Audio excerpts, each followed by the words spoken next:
Hello friends, I'm Nitin Dwivedi, currently pursuing Masters of Technology in Information Technology from International Institute of Professional Studies, Devi Ahilya Vishwavidyalaya. Today we are going to discuss about the Java Server Pages JSP. So let's start. Topics that would be covered in these presentations are introduction. First we would see the introduction, then we will have an advantages of the JSP, then Java Server Pages overview, and finally we will see the Java Server Page example. It will be a simple example to start with the JSP. So if we talk about the introduction or the motivation, we need to present a dynamic content to website users for applications such as e-commerce, customized websites, etc. And we need to able to access database or other server-side resources. Also, we want to make development as fast and easy as possible. So how do we achieve it? To achieve this, we have the Java Server Pages extension of servlet technology. It is server-side scripting language developed by Sun Microsystem to create dynamic and interactive web content. It simplifies delivery of dynamic web content, reuse existing Java components without programming in Java, you use scripts embedded in HTML files. Classes and interfaces specific to JSP are javax.servlet.jsp, javax.servlet.jsp.target.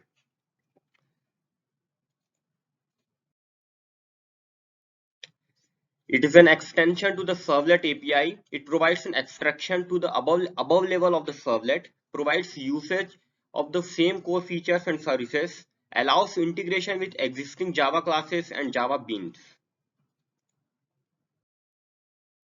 If we talk about the advantages of JSP, then the first advantage is that JSP programming is easy. It is anyone familiar with HTML and Java can easily do it and make the JSP programs.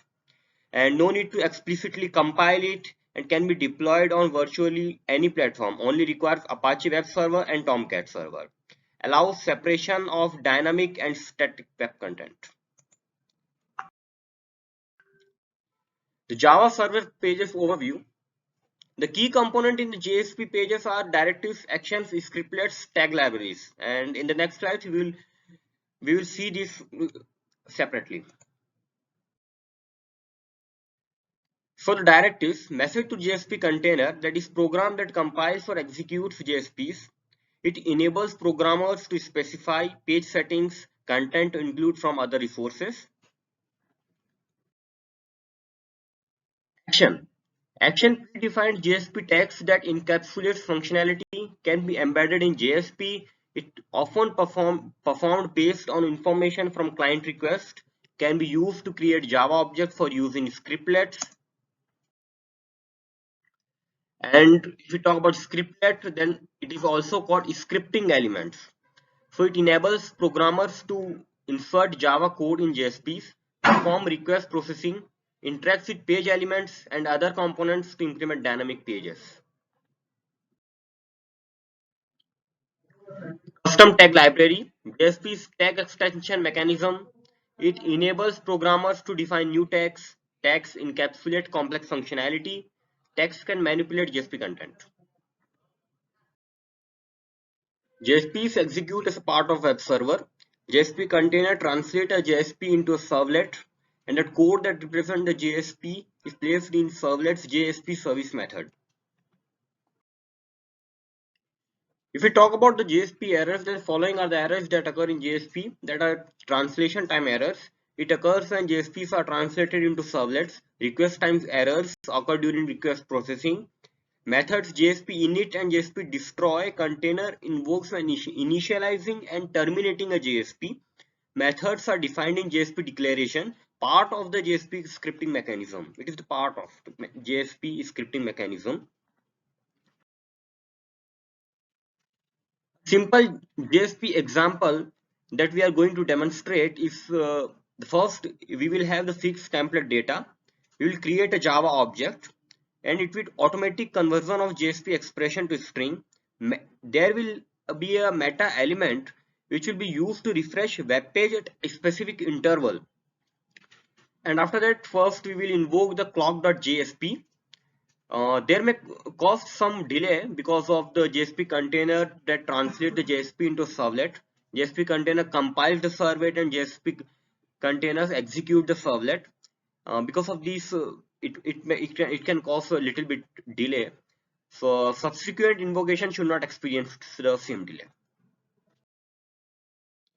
So here is the very first example, the very basic example that we are going to see. You can see that this is a simple HTML XHTML doc, and where we have defined following things. And here this is the meta element which will refresh the web page at every 60 seconds. It will refresh the web page in every 60 seconds. This is the title. This is the HTML content that we don't need to look about. And so here it goes that this, if you look at the line 30, it creates a data object. It creates data object that is converted to a string implicitly and displayed in paragraph P element. It is the new java.util.date, this JSP expression to insert date and time. So after running this code, we will have the following output. You can see that the time has been refreshed after 60 seconds. So that was the basic simple example of the JSP, where we included just a line of the JSP and embedded it into an HTML XHTML document. So in this video we got the basic introduction of the JSP, the advantages of JSP, and we look at the overview of the JSP page, and we also saw a basic example of the JSP page to start with it. Thank you.